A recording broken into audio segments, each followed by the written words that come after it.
Kneel before Zod! You can't go! All the plants are gonna die! I'm gonna take a bath. Bad dates. I'll alert the media. Boys, keep off the moors. It's evil! Don't touch it! The name's Pliskin. No more hangers!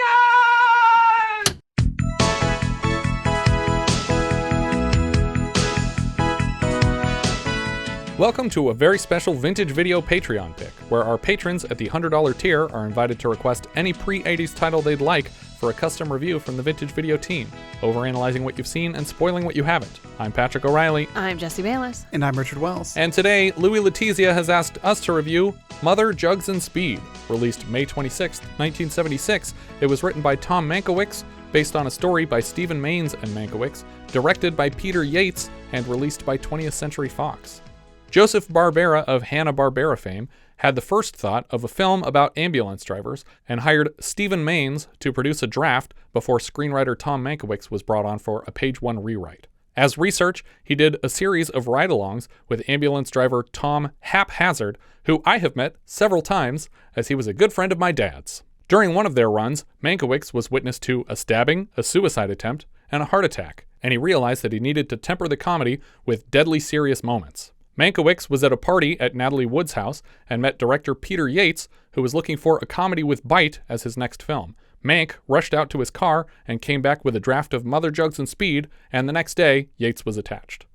Fox executive Allan Ladd Jr. was quick to approve a meager production budget of $3 million, so the film went out of its way to cost exactly $2.999999 million. Yates and Mankiewicz had their hearts set on Gene Hackman for the role of Mother and traveled to the set of Lucky Lady in Mexico to pitch it to him. Hackman was looking to take a break, as he often is, and suggested in his place comedian Bill Cosby, who accepted the part when it was offered. Valerie Perrine was their first choice for Jugs, but the budget required the major cast to accept deferred compensation, and she was not interested in that, so Raquel Welch stepped in. Are they just visiting Superman actors? Yeah, exactly. I think it's interesting that they didn't originally have, and I mean, unless there was a different character, but I feel like one of them has to be African American. Yeah, I do feel like it makes more sense to have it be a mix of people instead of just being a bunch of white faces. But, you know, maybe the 70s were early for people even considering that kind of inclusion. The production bought an abandoned pool hall in Venice to serve as the ambulance company building. A television adaptation was retitled Mother, Jugs, and Speed, with 2 G's in Jugs, to avoid the blatant boobs reference, instead suggesting the nickname was a reference to the character's surname, Jugston. Very clever. Wow. The show was not picked up, but the pilot aired as a TV movie with none of the film's cast, and actually I didn't recognize any of the names that were in there. The film also gets a shout-out in another film called Relative Strangers, wherein Edward Herrmann is giving clues in charades, and Danny DeVito keeps making premature guesses until his wife Kathy Bates tries in vain to shut him up. A movie. It's a movie. Mother, Jugs, and Speed. Is it Mother, Jugs, and Speed? Would you let the man get started? Like, he hasn't even said how many words. But it's funny because as soon as, like, they finally let him start, he says 4 words, and he's like, God damn it.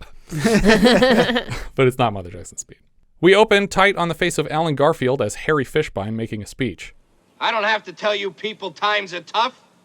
You read the papers. The country's going to hell. Now you take inflation, recession, welfare. There's nothing we can do about that. But thanks to muggings, malnutrition, assassination, and disease, we got a chance to make a buck. The camera slowly backs away to reveal he's telling his employees that they can profit off the horrors of today. Horrors of today. Not whores. They're all standing outside of the F&B Ambulance Company building and wearing corresponding uniforms. His speech about making money off of people who need rides to hospitals is occasionally punctuated by a misfiring siren in the background, and he shouts at someone named Mother to stop messing around with it. At the time, ambulance companies were like taxi cabs, owned by private companies. A lot still are. And the first ambulance on the scene got the fare, so it's all about speed and timing. He starts to mention a rival company when a code 3 comes through the radio, and Harry tells the men to sit down and let him finish. But there's another group out there, men.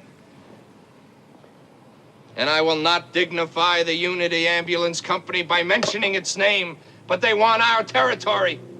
Our sick. Your jobs. The men barely respond to his rousing speech, and he is interrupted again by Raquel Welch, who we will come to know as Jugs, informing Harry of the Code 3, woman in labor. The ambulance drivers are excused to get to work, and we see Mother, played by Bill Cosby, climb behind the wheel of an ambulance, and Leroy, played by Bruce Davison, in the passenger seat. They blow a lot of red lights on their way to the call.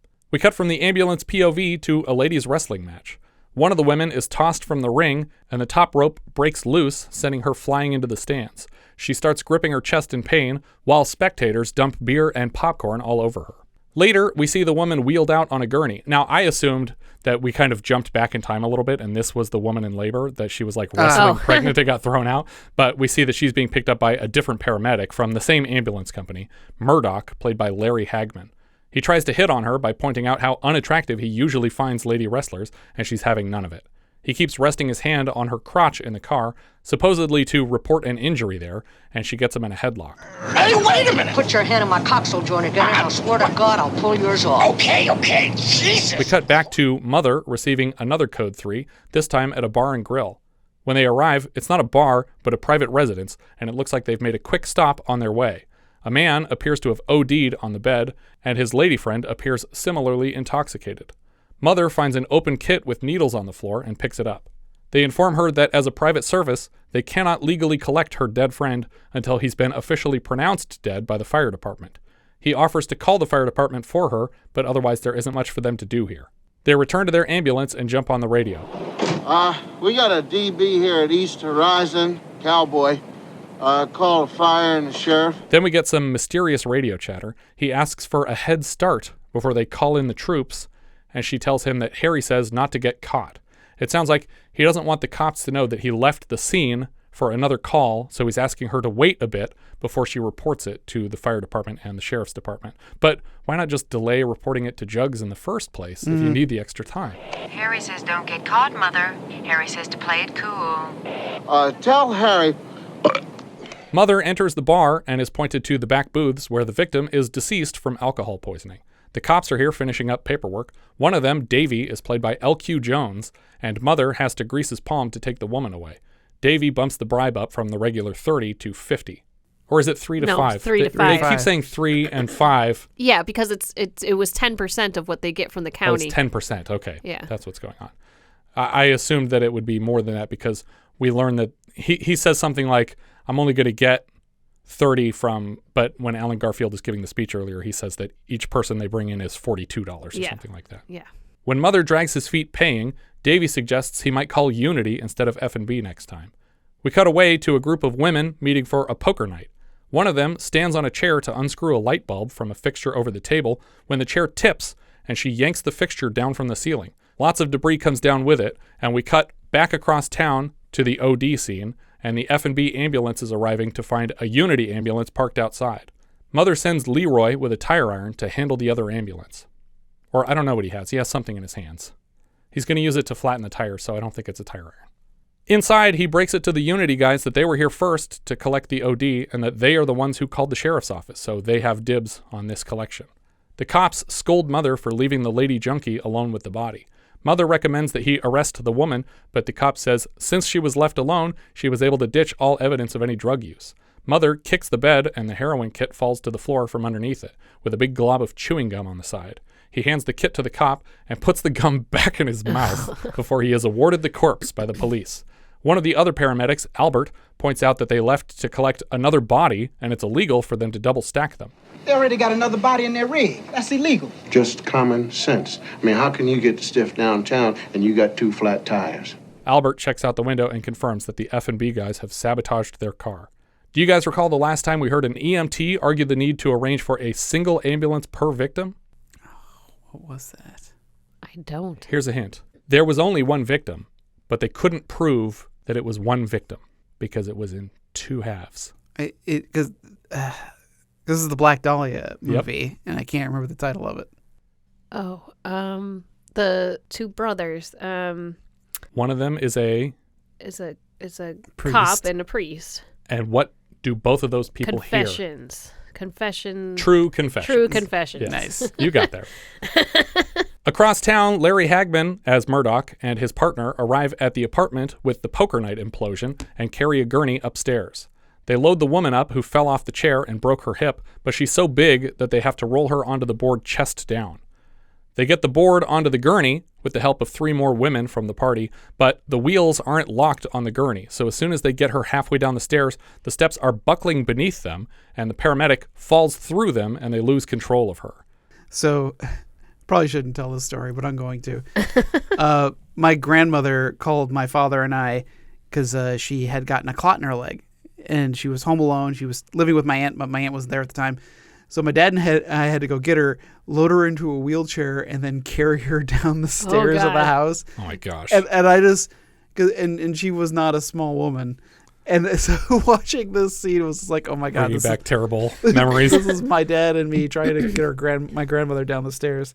The woman rolls right down the stairs, out the front door, down the porch steps, into the street, where she blows a stop sign, narrowly misses a huge truck, and crashes headfirst into the headlight of a parked car. But it's played like cartoony, like she crashes into it and she's like, and like looks up at it. So it's not like supposed to be death or a concussion. It's supposed to be like goofy cartoon physics. Walker, the man who fell through the stairs, is frantically trying to climb out of them because something is biting his legs down there. We cut back to Mother's ambulance, and he criticizes his partner for smoking dope while he drinks behind the wheel. He notices a bunch of nuns coming out of a church and can't keep himself from throwing on the sirens to blast through them as they cross the street in 2 lines. They narrowly avoid getting hit. Apparently he does this all the time and has been warned against it. Yeah, but apparently also these nuns cross the street without checking to see if there's any traffic coming. Yeah, I feel like I would specifically look for an ambulance. Why are nuns crossing the street in the middle of the night all the time anyways? Because they're trying to give Cosby a garanja. That's what's going on. It's a word that would come up on screen when you ran over the whole marching band in the first Grand Theft Auto. It would say garanja. Why? I don't know. I don't know what it means. The next day, we see Harvey Keitel as Speed waiting in a chair beside Jugs' desk. He has a meeting with Harry Fishbine. Larry Hagman's Murdoch leans in the window to ask Jugs on a date to a Cat Stevens concert, but she's not interested. Please stop calling me that, Murdoch. Oh, I'm sorry, honey. I try. I really try hard. But every time I see those headlights of yours, Or honey either. Murdoch leaves dejected, and Mother walks through into Harry's office, not dissuaded by Jugs' warning that Harry is on the phone. Inside the office, we hear Harry is arguing with the building owner from the poker night, who is refusing to pay for his paramedics' rabies treatment, which resulted from their shitty staircase and their infestation of rats or whatever was biting them. Rabies? Yeah. Oh my god. After the call, Mother is chewed out for buzzing the nuns again. Harry is getting hassled by the Monsignor because this keeps happening, even though he tells him to stop. While they argue, Jugs lets Mr. Moran, played by Severn Darden, into the office. He's an attorney looking for clients to represent. Harry mentions the wrestler who was tossed through the rope and a woman named Natasha Gurdon who got her hand stuck in a garbage disposal. Natasha Gurdon was actually the birth name of actress Natalie Wood. Oh. So it's a reference to their friend whose party they were at when Mankiewicz and Yates decided to make this movie. Mother demands a reimbursement for the body bribe last night, and he and Harry clash for a bit. Then, Mother reminds him that there's a man outside waiting to see him still. Mr. Moran has opinions already on Speed. I eyeballed him on the way in. He's either a cop or a crook. Well, from what this paper says, I think he's both. Moran and Mother send Speed in to see Harry and discuss his possible rap sheet. But don't worry, Jugs. If it's rape, I'll get you a whistle. Seems like she should already have one working with Cosby, but thanks. Speed explains he drove an ambulance for 3 years in Nam, and Harry is interested. Speed is partnered with Murdoch, effective immediately. By the way, my father also drove an ambulance for 3 years in Vietnam and worked as a consultant on this film. Did they base this character off of your dad? I think so. I think pieces of this character are based on what my dad told them about his experience. That's probably true. Looking over the CV, Harry mentions a criminal accusation of cocaine use, but Speed categorically denies it.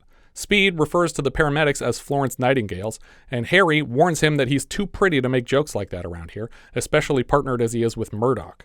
I mean, a nice-looking fellow like yourself, a remark like that could be misunderstood, especially by a guy like Murdoch with an all-day heat on. Which is a clear ADR replacement for all-day hard-on. Yeah, there's a couple ADR lines in here, and I was wondering if this was... No, that's from the theatrical cut. Really? I think they wanted to tone down the language a little bit, and there's not a version without those changes. Speed meets the guys in their break room, and we see Dick Butkus failing a crossword puzzle. Wolf has 4 letters, P-brain. Thomas Wolf with a silent E on the end. If you've read Bambi, you're one up in this room. Jugs comes in and hands a call for a man named Klein to Mother, but Mother says he took Klein last time and hands off the call to Murdoch. Last time? What is he, a hypochondriac? Where is the grunt? It's a senior citizen to you. Murdoch eventually takes Speed on the call. The old man is motionless but alive in bed and has apparently shit himself because Speed cannot take the smell, and the man's wife is furious with him for reacting to it at all. He apologizes, and they carry the man to the car. I thought the smell was to indicate that he was dead. Well, he does reach down to take his pulse, but I was pretty sure. I think shit stink is probably worse than dead stink to an EMT. Well, sometimes they're the same. Yeah, that's true. Control. Yeah, it could be a combo. Mm-hmm. It's a double whammy. Gross. On the way to the hospital, Speed tries to comfort the man in the back, while Murdoch callously assumes in the front seat that the man's wife is probably pouring through their life insurance policy already, because dude is for sure on the way out. In fact, he dies here and now. Sometime later, Speed is still coming to terms with what a shit person his partner is, and Murdoch keeps piling it on. Twins. 13 years old, got it? So I told him, why don't you both put out for me? I'll pretend you're 26. You got it? No, I don't get it. You're gross. Stop talking. Speed asks if Murdoch's ever slept with Jugs, and Murdoch says nobody knows where she goes at night, so it hasn't happened. I think she's a lesbian myself. Why is that? Well, this may sound a little fat-headed, but I rushed her pretty good, you know what I mean? And, nada. In the F&B break room, the EMTs take bets on how many bodies they'll collect tonight. Murdoch puts his money on 8. Later, Speed stands near Jugs' desk, and she tries to shoot down his advances before he explains that all he needs is a W-4, and she apologizes. He tells her she makes herself very hard to talk to, and leaves with the W-4.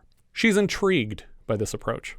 In the break room again, Mother rats on Speed's charges and says he was accused of selling coke to kids. He denies it again, and later says he was just following orders. He denies selling it to kids. Yeah. I was acting on orders. From whom?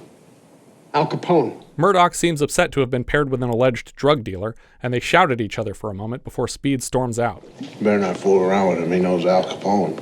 Who the hell is Al Capone? It's like, what? How do you not know who Al Capone is? You're closer to that era than I am. He's the guy from the cartoons. Yeah. Leads the crime syndicates.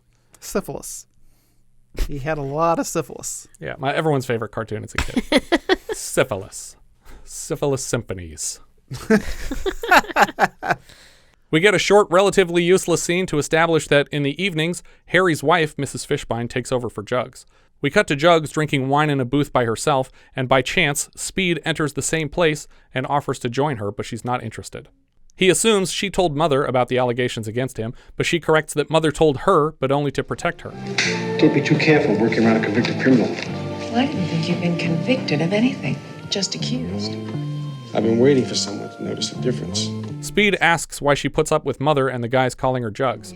Well, your name is Malatesta. How would you like to be called Testes? Speed mentions Murdoch's suspicion that she's a lesbian. Murdoch couldn't get laid in a whorehouse with $100 bill sticking out of his ear. Now that's where you go after work, huh? Right on cue, Murdoch stumbles into the conversation. He drags Speed out to the ambulance to attend to a Code 3. They find a young girl at a sorority house, overdosed on pills, and a man tells them a doctor at Angels of Mercy in Brentwood is awaiting her arrival. Speed says that's too far and the girl needs her stomach pumped immediately. The man doesn't care and orders she be taken to Brentwood, since Speed is not a doctor. Speed is a person. Yes. Murdoch lets Speed drive, and he's barely down the block when he turns back and sees something concerning. He slams on his brakes and throws open the back door to reveal Murdoch pulling up his pants as though he were just about to rape this girl, and he was interrupted. He drags Murdoch to the driver's seat and trades places. You're not a cop anymore, you know. You'll have to be to pull one. Well, go ahead and call one. She's in no condition to identify anybody. Mother and Leroy pull up to a burger joint and collect a meal. I feel like he was finishing, not starting. I feel like they were literally half a block down the street. I don't know if he could have even gotten his belt off in that amount of time. But either way, we're setting this guy up real hard as being an indescribable monster. Mother and Leroy pull up to a burger joint and collect a meal. Mother makes Leroy pay for it. A call comes in for an addict asking to be committed, accompanied by a doctor, and they hand the call off to Rodeo and Bliss. That's Butkus and another EMT. Leroy starts talking about how much he hates this job. Amazingly, the only person he thinks benefits from his work is Harry Fishbine, who gets the money, forgetting apparently that they save people all night. Mother points out that at least they have flexible schedules. Work whenever you want to. I mean, where else are you going to get that? Goodhue? Schaefer? You work for them, you work strictly by the book. This is where I'm going to interject with some information I got from my dad. I talked to him today about this movie that he worked on. Part of the reason that Louis chose this film for us to watch is because we've had conversations on the Discord about the fact that my dad actually worked for a subsidiary of Schaefer Ambulance Service in exactly the neighborhoods portrayed in this film. Like, literally all the same streets, all the same intersections. This is where my dad was driving an ambulance for a long time. When production began on the film, they touched base with the local ambulance dispatch for actual EMTs to act as consultants, and my dad actually worked on the set for the duration of the film, which was like over a month time. He said that most of it was just like him standing on the sidelines watching them do stuff, but that once they figured out the blocking for a scene, they would bring him out and say, does this look right? Or what? Are we following the rules? Are we doing it the way that you would do it in this situation? He would offer minor corrections to match Schaefer's standard operating procedure, and then they would shoot the scene. He didn't have a chance to talk to any of the cast on set, but he recalled that Larry Hagman was using a converted motorhome as a trailer, and he was constantly drinking in it for the entire time they were making the movie. Back to the film. Bizarrely, Mother hands back the barely touched meal to the salesman, and Harry calls in to demand they take the addict call because everyone else is busy. Yes, Mr. Harry, we're coming right now, you son of a bitch. They arrive at the call, and Mother offers to prepare all the restraints for the patient while Leroy touches base with the doctor on scene. Mother rolls the gurney out the back of the ambulance, and Leroy knocks on the door. A woman answers with a shotgun pointed at his chest. She tells him she wants drugs, and he says that's totally cool and he'll help her out, but then he foolishly announces that they don't keep morphine or Demerol in the ambulance. Mother notices his partner's at gunpoint. No, I wouldn't shit you, lady. We don't carry it. It's the law. Liar. Mother ducks into the cab and fires once on the woman with his own gun, sending her retreating into the house. She reloads and takes another shot at Mother and then kills herself with the third shot. So I was not expecting any of this. Yeah, it's insanely dark for what has been like a fairly slapstick comedy. I mean, there's been dead bodies in it, but this is the first time we're seeing the people we care about get hurt. I think that is what makes this movie so great. I agree. It's the juxtaposition of the reality of what these guys deal with how they cope with it. It's why whenever people ask me what movie most deserves a remake, I feel like it would be really great to get like a David Gordon Green or Paul Thomas Anderson touch on this kind of a story where there's funny stuff that feels like a traditional comedy, and then there's stuff that's deadly, like kills you serious. Because the image of him getting shot and just flying backward behind the tree in the yard is like haunting, and it's one of the most potent images that the film has to offer. Because I feel like when I think about this movie, I think about the woman rolling down the stairs, and I think about him getting shot and getting yanked off screen. Yeah. Mother runs to assist Leroy, and we dissolve 2 hours later. L.Q. Jones's cop character, Davey, digs a slug from Mother's gun out of the doorframe and then goes to talk to him. Whether you know you're not supposed to carry a piece in your rig. He hands over the gun. Another cop sees this as an opportunity to strip Mother of his license by matching the bullet to the gun. I tell you right now, they don't match. Davey offers to drive Leroy's body himself, but Mother wants to do it. On the way back, Mother sees the nuns again and waits patiently for them to cross the road, because that's what Leroy would have wanted. Yeah. The relationship between Mother and the sheriff is like really touching. Yeah, I like it. Yeah, like I don't know if this is the scene where he does it, but there's a scene where he like Bill Cosby like caresses his face like thanking him. Yeah, I think this is like as they're parting ways there, he like puts his hand on his back and touches his face just like, I appreciate what you're doing, but I have to take him, and he says, I'm going to take him home, and take him back to our place. Back at the ambulance company, Speed is throwing darts when Murdoch reminds everybody that it's now midnight and they've collected exactly 8 DBs tonight, so he wins the pot. Mother walks in looking devastated, and Butkus's partner, Bliss, makes a tasteless observation. I suppose this is a rather inopportune time to mention it, but we didn't include Leroy. That makes 9 bodies. No one drew 9. Hey, wait a minute. Leroy doesn't count, for Christ's sake. He's, Murdoch realizes just what a monster he's being and offers to split the pot with Mother, and then gives up all the cash, like he obviously should have done without saying anything. But the damage is done, and Mother knocks him hard out of the chair and then picks up another chair to clobber him with. The rest of the guys eventually break up the fight, and we cut to another company-wide lecture from Mr. Fishbine about keeping the business afloat. Mother wants to drive alone because if he gets paired up with a newbie driver, they would get put on worthless calls and get less money. One man the rig is illegal. Everything about this place is illegal. Jugs enters with some paperwork in her hands, and Harry basically shouts her into silence. When everyone else has left the room, she explains that she's taken all the qualifying courses to drive an ambulance with the rest of the team, and he says no, because she's a woman. He says it in a much more misogynist way. He goes on for a while, but he's just saying, you're a woman, you can't drive. He suggests she apply at their rival company Unity, but offers to frame her certification on the wall if she promises to just go back to work, and she flips him off. Mr. Fishbine, frame that. She storms out into the lot and steals one of the ambulances, not realizing Speed is sleeping in the back of it. She throws on the sirens and races down the road until suddenly she's being pulled over, and she wraps herself in the EMT jacket from the front seat. Turns out the cops are here offering an escort because they can see she's alone. She radios Mrs. Fishbine at dispatch in search of a fake customer to respond to and claims there's a book of phony names under the desk, but Mrs. Fishbine refuses to believe her husband would engage in fraud. Speed surprises her from the back seat to tell her that the cops for sure have more gas than she does, so she'll have to lose them. I don't quite understand this part. The part about the fake names? No, well, yes, that too. She wants to go somewhere. I don't know exactly what the fake I think name they have people who cooperate with them and make calls on purpose so that they can get more money by bringing them to the hospital. Yeah, okay, that makes sense. But the cops offer to help her, and I know she starts driving away erratically. But they get real weird. But I don't understand how they were going to follow her and help her in any way because they don't know where she's going, and the only way a police escort helps is by clearing the way. Yeah, well, yeah. I think their intention was to help when she got there. Oh, with crowd control or whatever was going on at the scene. Sure. Jugs finally ditches her tail behind some passing cars at an intersection, but they find her again behind an apartment complex. The cops step out of their car to ask what the hell her crazy driving was all about, and she gestures to a man in bandages coming out of the building toward the ambulance. It's Speed, having dressed himself as a patient in that brief moment they were out of sight of the police. The cops seem to buy this excuse, and she asks them to move their car so she can get back out on the street toward the hospital. When the cops have left again, Jugs and Speed celebrate with a kiss. I've decided that you're either someone very special or a very talented liar. I'm not terribly special. Liar. Later, we see that Jugs and Speed have had sex in the back of the ambulance parked at the beach, and a call comes in from Harry on the radio. Okay, Jennifer, now look. I can take a joke as well as the next guy, but if you don't return that rig PDQ, there's gonna be some criminal charges involved around here. This is gross. People die and poop in the back of this car constantly, and you just fucked in it. That's weird. Mm-hmm. We cut to Mother's ambulance, and he's driving with a new guy now. He gets a call on his backup radio about a code 3. Turns out his backup radio is intercepting transmissions by the rival dispatcher at Unity Ambulance Company.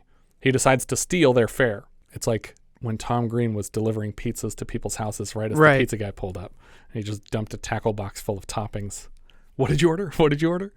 The code 3 is at a golf course, and Mother drives directly across the grass to respond as quickly as possible. They find the collapsed patient in a sand trap and roll him up onto a gurney. Do you remember the last time we drove onto a golf course? Drove onto a golf course. Put that steering wheel back on the other side where it belongs. That was Caddyshack then. Yeah. Yeah. I mean, that of course it would be Caddyshack, but I was just like, there's got to be something else where someone drove on a... Well, I was trying to think if they did that in Hollywood Nights. I don't remember but that. I remember they did a lot of weird driving stuff, but I don't remember a golf but you're course. right. That is one where they were specifically flipping out that he had driven out onto the grass. Just then, the Unity car arrives and skids up beside them. Thanks a lot, Albert. We got him. Albert gets his revenge here, though, because once the patient is ready to move, he gives Mother a taste of his own medicine. But face it, even though you got the baddest rig in town, how you gonna get this dude downtown on 2 flat tires? No, you didn't. You must have run over a couple of them new steel tees. No, you didn't. Jugs enters Fishbine's office as he wraps up a call with Unity, threatening to sue over the flat tires.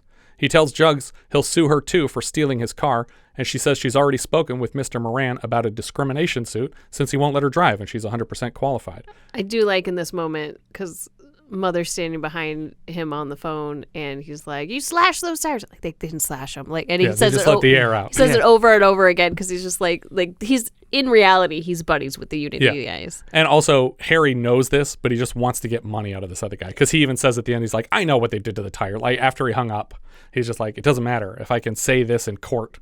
then we get free tires out of it. Harry reminds Jugs that she'd have to live and eat with all the other drivers, and she's ready to.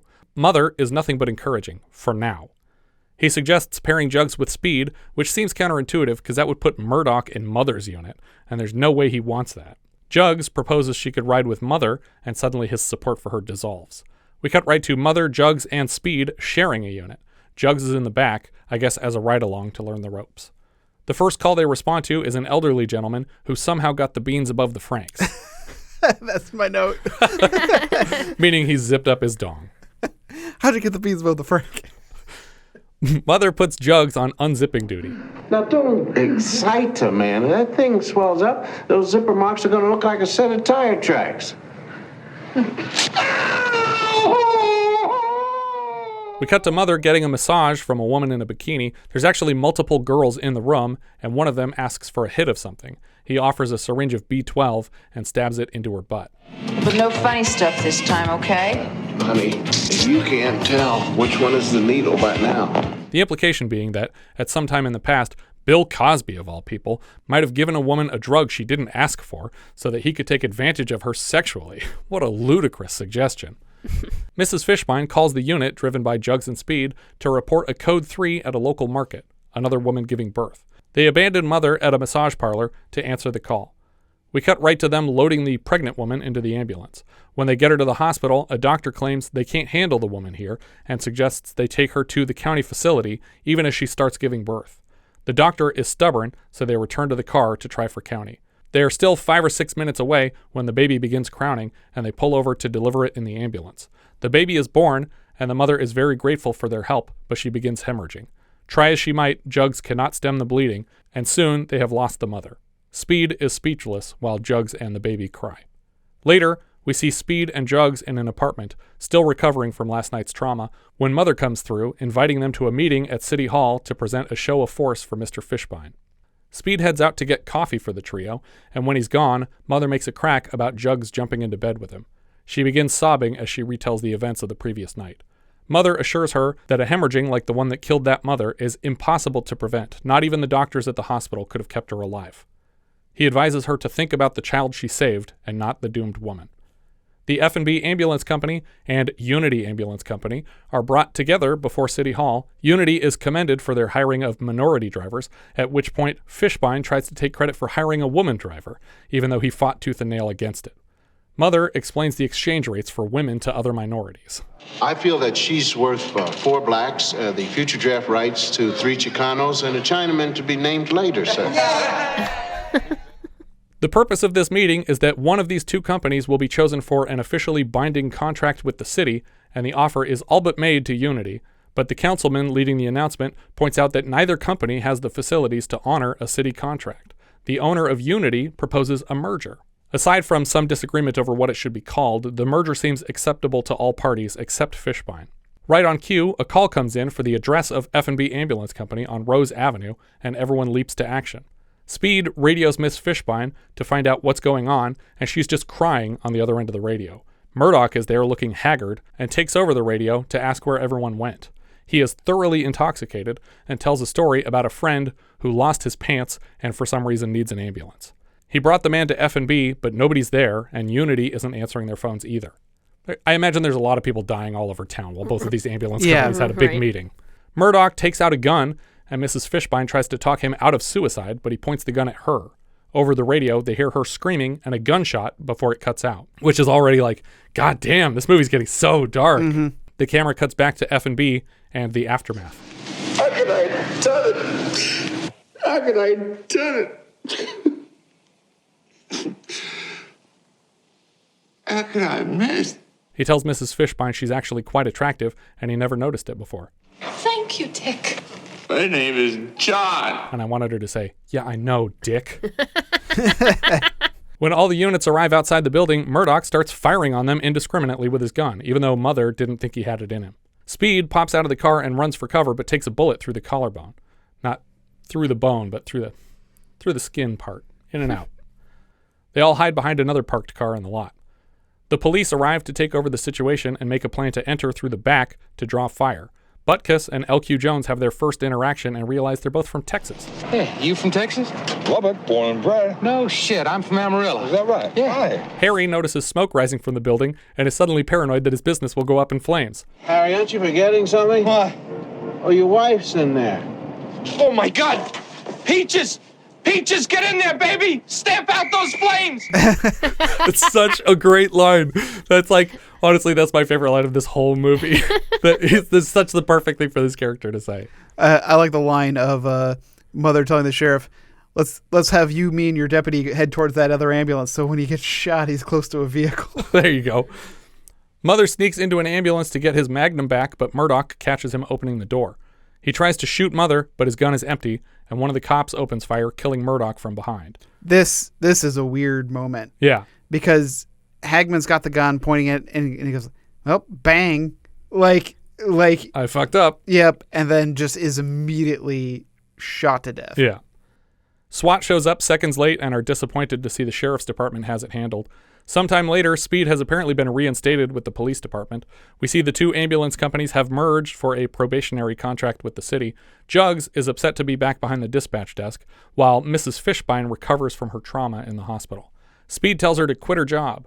He gives her a key to his place and tells her what he likes for dinner and where she can take his laundry. I feel like, does he know what's about to happen? And this is a joke to be like, guess what? This is what you get to do now. You're a secretary at work and you're going to do all these things for me. I found this line a little confusing. Because he's been the most respectful person He's been so far. not only the most respectful, but the most progressive of all of them throughout the movie. So it's a very weird turn for him to act this way. But they don't really give it a clear indication that he's joking. Right. But there's like a minor punchline on it. So I do feel like he had some idea that she would still be working as a driver. Okay. And so he said this stuff to like set her up like, oh no, what a terrible situation you're in. Let me make it a little bit worse before you find out that things are better than you think. Outside, Albert is painting the new company name on another car, and all he has so far is F and U. Mother likes it like that. He's like, I think that's done. We'll just leave it as FU on the side of my car. Albert offers to partner with Mother, but he says he already has a partner and points to Jugs. Now that she's back in the position she wants, Speed asks what she wants prepared for dinner. How do you like your lamb chops? So he doesn't actually ask her what she wants, just how she would like the thing that he wants. Back on the road, Mother and Jugs drive along, and she tells him all the things he'll have to change about his job performance if they're going to be partners. He asks if she's religious before taking one last opportunity to buzz the nuns before we iris to black and the credits roll. The end. It's a great movie. I really like it. I mean, I like most Peter Yates movies, but I don't know why they had the plot line of Speed getting his job back. You think, or at least like he would have gotten his job back, but he would have stayed. Well, I do think he would make more as a detective than as an ambulance driver. Yeah, but I feel like the whole point is that he's found like a new family. Well, but and he's giving up his spot in order to let Jugs, true. take the position, right? But he's also he got his name officially cleared, which I think was important to him too. But and he'll still interact with these people. I mean, detectives are on scene with these EMTs all the time, so it's not like it's the end of the world. They're in the same city. But yeah. I think Harvey Keitel's really quiet and sustained throughout, but that it works for the character because he's supposed to be this introverted kind of odd guy. I mean, Harvey Keitel is kind of a weirdo in 99% of things, but he's totes adorbs here. Yeah, it's a very muted Keitel, but it still feels true to the character that they're setting up. Yeah. And he reminds me of my dad, the way that he plays this character. That he's a very straightforward guy, but Kinda that he's soft-spoken. Mellow and tries to avoid drama where he can. Yeah. Yeah, I liked this film. Again, not what I expected. Just from the title, what I thought Mother, Jugs, and Speed, I've always heard this title. Yeah. But I thought it was like a Cannonball Run. Oh. Yeah, it makes it seem very movie. corny. I think Valerie Perrine wouldn't have helped that reputation either. Yeah. Because, I mean, she basically plays Jugs in Cannonball Run. Yeah. Because she's like the cop with boobs. I think it was kind of intentional to do that, though. It's like draw people in with this absurd comedy title and then hit them with the hard stuff as well. Yeah, shotgun blast to the gut. Yeah. So this was the first watch for you, Richard? Yeah, okay. First watch for me. Yeah. I mean, I'd seen it before, and I liked it before, and I liked it now. Yeah, that's great. Our director here was Peter Yates. Before this, he directed Bullet, The Hot Rock, The Friends of Eddie Coyle, and he follows this up with The Deep, Breaking Away, and Crawl. Yeah. We have a story and writing credit for Tom Mankiewicz, who previously wrote Diamonds Are Forever, Live and Let Die, which we just covered on the show, and Man with the Golden Gun for The Bonds. He also wrote Superman and Superman 2, which is why we had so many Superman actors they were going after for the parts. Lady Hawk, Hot Pursuit, Dragnet. I think Dragnet was the last major one that he wrote the script for. Story credit for Stephen Maines. This was his only film credit. I should also mention for Mankiewicz that he's related to Mank of the film Mank. He is the son of Herman Mankiewicz, right? That wrote Citizen Kane. I thought he... Nephew? Because there is a nephew and a son that are both screenwriters. Right. Because I feel like when I looked him up, hang on. And didn't he sort of take over the TCM hosting duties from Robert Osborne? But that's the younger. That's the other Mankiewicz. Yeah, it's the other one. Cinematographer Ralph Woolsey. He started with a lot of television, and then The Strawberry Statement, Little Foss and Big Halsey, Deadhead Miles, and 99 and 44, 100% Dead.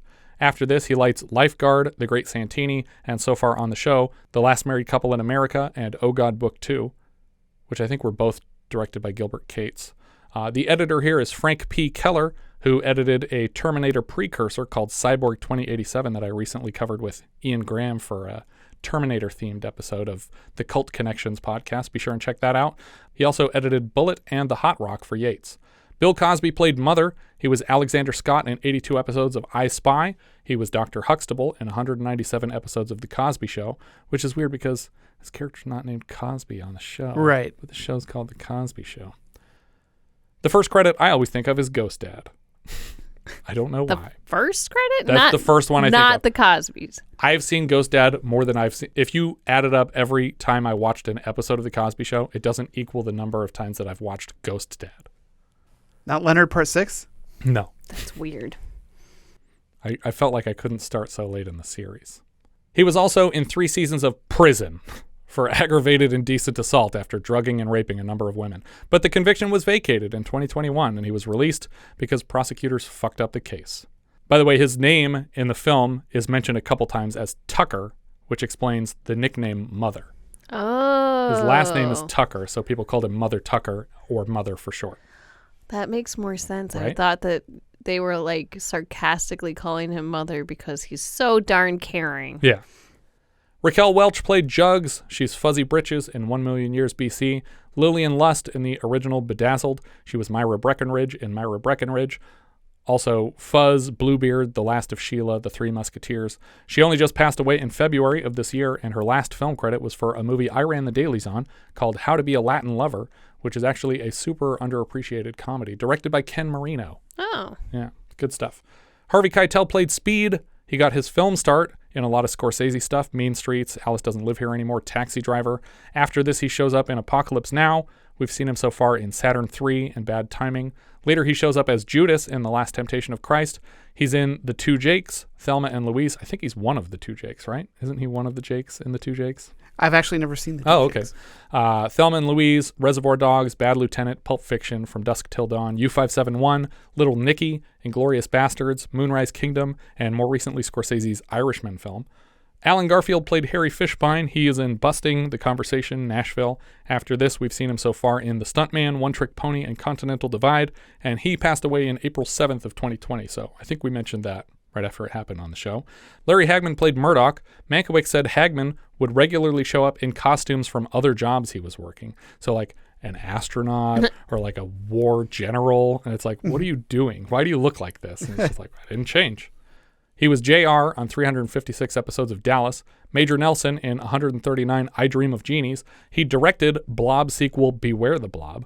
He's a Major in Superman, and he's in SOB, Nixon, and he came back as JR for 17 more episodes of Dallas in 2012, and then passed away shortly thereafter. I don't think he even lived to see them air. I think he died before those episodes went on. LQ Jones played Davey. We just lost him about a year ago. He was Taggart in The Ballad of Cable Hogue. He's Pat Webb in Casino. Three-Fingered Jack in The Mask of Zorro. That's usually the first thing I think of from him. Bruce Davison played Leroy. We've seen him so far as Dan in High Risk. Later, he's Mr. Ruby in Spies Like Us, and he's probably best known to my generation as Senator Kelly in the X-Men movies, who's trying to get all the mutants registered. Most recently, he's been Senator Schaefer on Ozark. But in X-Men, he's the one who's like trying to get out of the ocean and he's melting into the sand. Right, and then they made him a mutant. And then Mystique pretends to be him. Right, yeah. So he also played Mystique in those films. Dick Butkus played Rodeo. This was his first film. He played for almost a decade with the Chicago Bears. He's also Arthur in Johnny Dangerously, recurring sidekick Earl Dent in 3 episodes of MacGyver, and he plays himself in Gremlins 2. Valerie Curtin played Naomi Fishbine. She is a cousin of Jane Curtin, who we mentioned before on the show after she took over the role of Judy Burnley from Jane Fonda in the 9 to 5 series, the TV series. She also wrote the screenplay for Inside Moves and later Toys. She wrote the screenplays for those movies, Mrs. Fishbine. Nice. Yeah, she was married to Barry Levinson. Right. And they wrote together. Yeah, they wrote together. And although she gets a credit for Toys, they were divorced at that time. Oh, interesting. But Barry Levinson was trying to make Toys for a long time. So it was in development for like a decade. Yeah. Severn Darden played Moran, Mr. Moran, the attorney. He was Cecil in They Shoot Horses, Don't They? He was Culp in Conquest of and Battle for the Planet of the Apes. We've seen him so far as Jehovah in Vanishing Point, and later in Small Circle of Friends, Hopscotch, In God We Trust, and Saturday the 14th. Later he shows up in Back to School. Bill Henderson plays Charles Taylor. That's the owner of the Unity Ambulance Company. He was Blue Lewis in Inside Moves. He was the train conductor in Continental Divide who just kept letting them go for one more stop. Mm-hmm. He's in Fletch. He's in Clue. He's the policeman in Clue. He's in a MacGyver episode where he gets mad at MacGyver for littering at his gas station and sells him a tire. He's in The Adventures of Buckaroo Banzai Across the Eighth Dimension, City Slickers, and Lethal Weapon 4, where he is trying to collect a urine sample and then they take it away from him and smash it so that Mel Gibson and Rene Russo can get married at the end. Michael McManus played Walker. He was Ben Tuthill in Poltergeist, and he also has a producer credit on Hot Shots Part 2 and Mafia. Tony Basil played Addict, and I think that's the woman with the shotgun. She and Welch had appeared together previously in Myra Breckenridge, but before this she was also an Easy Rider, and so far on the show we saw her in 5 Easy Pieces. She was the really grumpy hitchhiker that they picked up that really took a liking to Jack Nicholson because he was also mean and he picked on that waitress. Are you sure it wasn't the one sitting on the floor? No. Okay. Yeah, because there's 2 drug addicts in this film. But Tony Basil is this one, and she's probably most famous for her hit single, Mickey.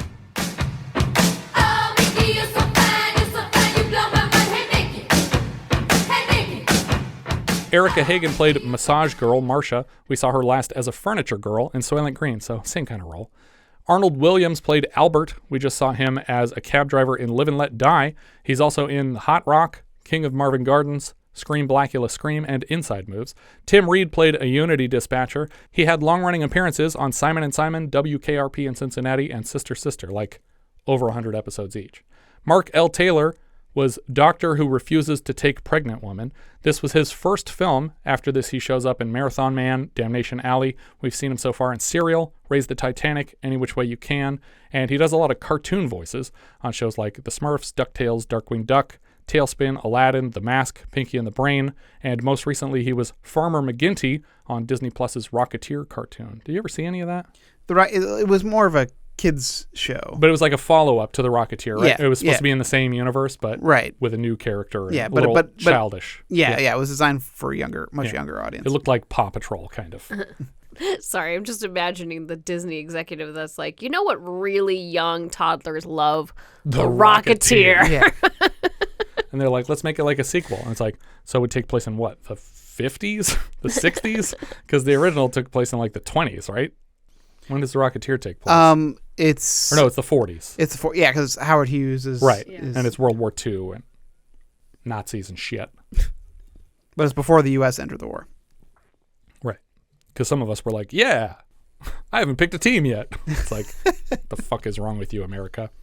I think that's everything for Mother, Jugs, and Speed. Thanks again to Louis Letizia for their generous contribution to the show. If you have any thoughts you'd like to share, you can find all our socials at linktree/vintagevideopod. We leave you now with the trailer for Mother, Jugs, and Speed.